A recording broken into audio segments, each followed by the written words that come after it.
Hello viewers, welcome to Homemaking with Vaishoo.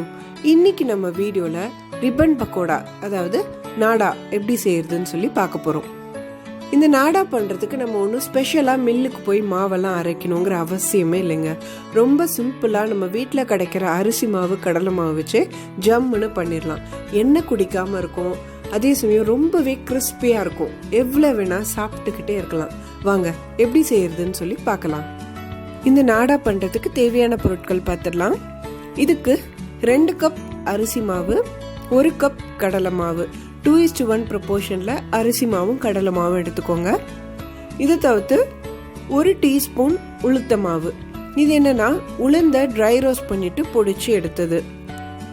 இதை தவிர்த்து 2 teaspoon காரப்பொடி, 1 teaspoon மஞ்சள் பொடி, தேவையான அளவு உப்பு, ஒரு 3/4 டீஸ்பூன் பெருங்காயம், அப்புறம் எண்ணெய் பொரிக்கிறதுக்கு சில ஆப்ஷனல் இன்கிரீடியன்ஸ் இருக்கு. நீங்க அது வேணும்னா சேர்த்துக்கலாம், எள்ளு சேர்த்துக்கலாம். பட் எனக்கு என்னுடைய அச்சு ரொம்ப தின்னா இருக்கும், ஸோ எள்ளு இருந்தா அது கொஞ்சம் ஸ்டக் ஆகுங்கிறதுனால நான் எள்ளு சேர்க்கல.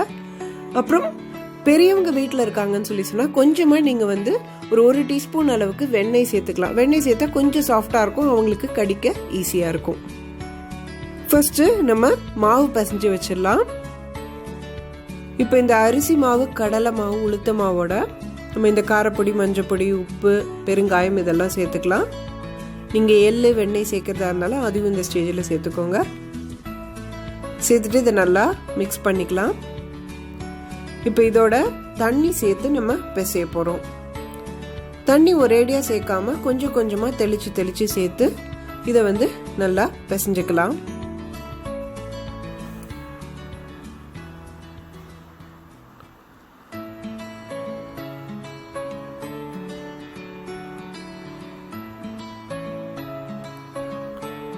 சப்பாத்தி மாவு அளவுக்கு இது ரொம்ப மாய்ஸ்டாகவும் பிசைய வேணாம், அதே மாதிரி பூரி மாவு அளவுக்கு ரொம்ப ஹார்டாகவும் பிசைய வேணாம்.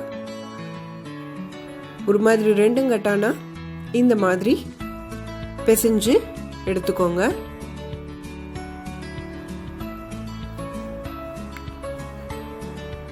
இப்போ இந்த பிசைஞ்ச மாவை கையில் கொஞ்சமாக எண்ணெய் தடவிட்டு இந்த மாதிரி உங்கள் அச்சுக்கு ஏற்ற சைஸில் நீட்டமாக பண்ணி வச்சிடலாம். இப்போ நம்ம இந்த மாதிரி பண்ணி வைக்கிறதுனால நம்ம ஒவ்வொரு தடவையும் மாவில் கையை வச்சு கை அலம்பி அந்த ஒரு எக்ஸ்ட்ரா ப்ராசஸை கட் பண்ணிடலாம். ஸோ முன்னாடியே இந்த மாதிரி உருட்டி வச்சிடலாம். இப்போ அடுத்து நம்ம அச்சு ரெடி பண்ணிக்கலாம். இப்போ நான் இந்த மாதிரி ஒரு மோல்டு போட்டு என்னோட அச்சை ரெடி பண்ணிட்டு இப்போ இதில் இன்னர் வால்ஸில் கொஞ்சமாக எண்ணெய் தடவிக்கிறேன். ஸோ தட் நமக்கு ஈஸியாக இருக்கும் ஃப்ளோ.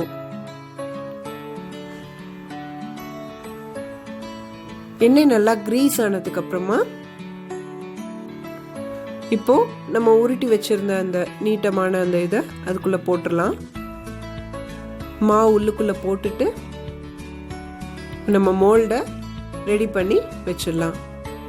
நெக்ஸ்ட் நம்ம எண்ணெய் ஹீட் பண்ணிக்கலாம். மீடியம் விட கொஞ்சம் ஹையா வச்சுக்கோங்க. ஒரு சின்ன பீஸ் நம்ம போட்டு டெம்பரேச்சர் சரியா இருக்கா பார்க்கலாம். இது போட்ட உடனே இந்த மாதிரி டக்குன்னு எழும்பி வரணும், அப்பதான் பர்ஃபெக்ட் டெம்பரேச்சர்ல இருக்குன்னு அர்த்தம். ஸோ இப்போ நம்ம பிழிஞ்சிடலாம். இது கேர்ஃபுல்லா பிழிங்க, ஏன்னா டைரக்டா பண்ணும் போது கை சுட்டுக்காம மாதிரி ரொம்பவும் இறக்கிடாம ஸ்லோவா ஃபுல்லா பிழிஞ்சிடலாம். இது ஒரு சைடு நல்லா குக் ஆகட்டும்.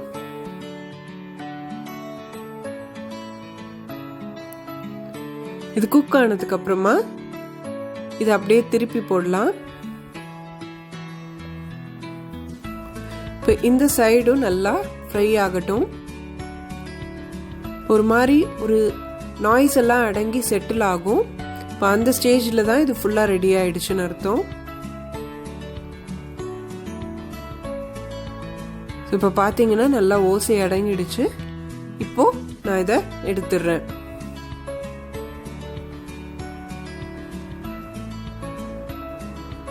நம்மளோட அருமையான ரிப்பன் பக்கோடா சூப்பராக ரெடி ஆயிடுச்சு. பாருங்க, எண்ணெய் குடிக்கவே இல்லை, ரொம்ப கிறிஸ்பியா ஜம்முன்னு இருக்கு.